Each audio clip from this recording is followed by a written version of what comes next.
G'day everyone and welcome back to... I feel like when you've done the same introduction to videos 800 or something times in your life, you need to occasionally try something new. That failed. Let's forget about it, let's move on. What are we doing? We're playing a little bit of Maia. First up, let's not do a machinima right now, right? Let's not do a machinima Xbox. I work on this game. That's my full disclosure right there, so that the fair trade, whatever America doesn't come after me and try to drone strike me or whatever they do to bad YouTubers.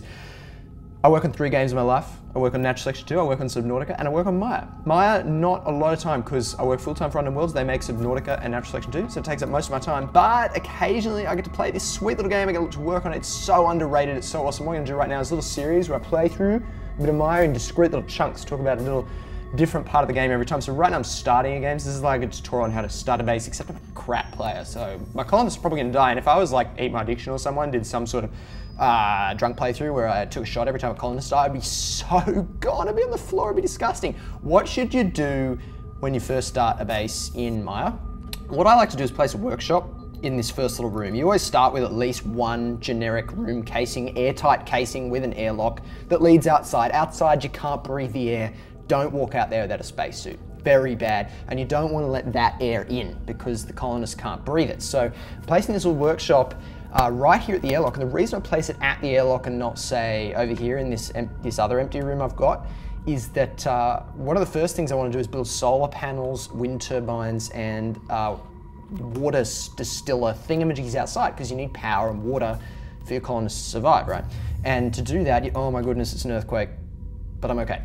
To do that, you need to be able to build stuff, and to build stuff, colonists need workshop tables, right? So I've got a workshop table there that I put in, and I'm also going to place...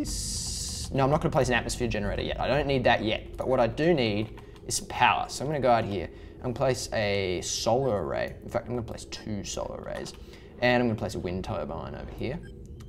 Just splitting it up because, I don't know, if I get some alien that comes in here and is like, I'm going to smash your shit, then I don't want him smashing all my shit at once. So you can see my colonists getting in the airlock. Workshop table has been built, that's pretty sweet. And I'm also going to place a solar still. And what a solar still does is it collects moisture and uses, well, the water runs up the sides and then it condenses and falls down into a container. At least that's what I've done with like a plastic bag and a tree. I don't know if this fancy solar still does the same thing, but that's what I'm going to do. Place that at, so you see the colonists moving out here.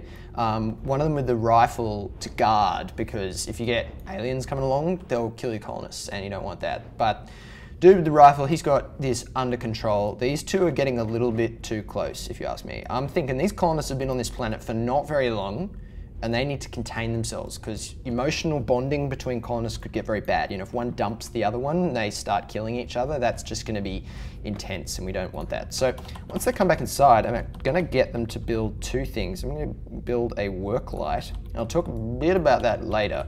And the second thing I'm going to get is a nanoscale printer. This sick little unit. Wish I had one in real life. I could build a lot of crap with it.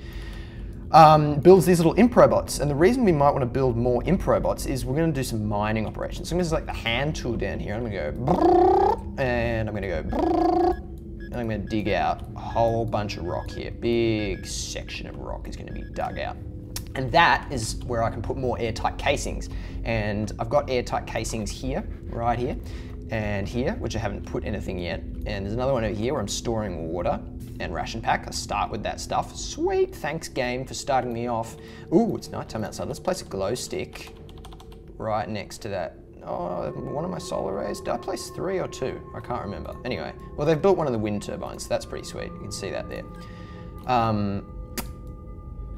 What was I saying? Digging. Yeah, so I've got those rooms, but I need more, because the next stage is I'm probably going to want to build some living space for them, and maybe some more storage, some hydroponics to grow some food, because they're on an alien planet and they need to grow food.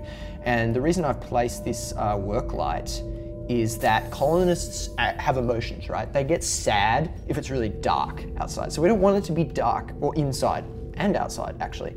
We don't want it to be dark, so we want them to have lights. So placing the work light right near the airlock means that as they move around the base, they're often going to be going in and out of the airlock, working at the workshop table. They're going to be hit with light, and that'll make them happy. You don't want sad colonists, they'll get depressed, they'll start dumping each other and probably killing each other. Hey, these two are having a conversation, what you talking about? Have they been friendly to each other? We want them to be friendly. I don't know. There's nothing. All right, we're also going to need some livestock containment because otherwise those chickens will die. So we need some livestock containment. You know what? Let's, as the last stage of this first one, I'm trying to think, what do I need most? I probably need a living area, research lab, hydroponics, livestock containment. Yeah, let's put living area because they need to sleep. They've got a bit of food, right? So let's put some living area. And once they've built that, in the next video, we will have, oh look, here comes the nanoscale printer. We'll have a go at actually filling out the living area. But now I can build imps, so I've clicked on that imp class 2 ST, are these robots that can dig. And they'll take all this raw material and they will place it in the storage room, which is sick because then I can get more building materials, and with more building materials, I can build more shit.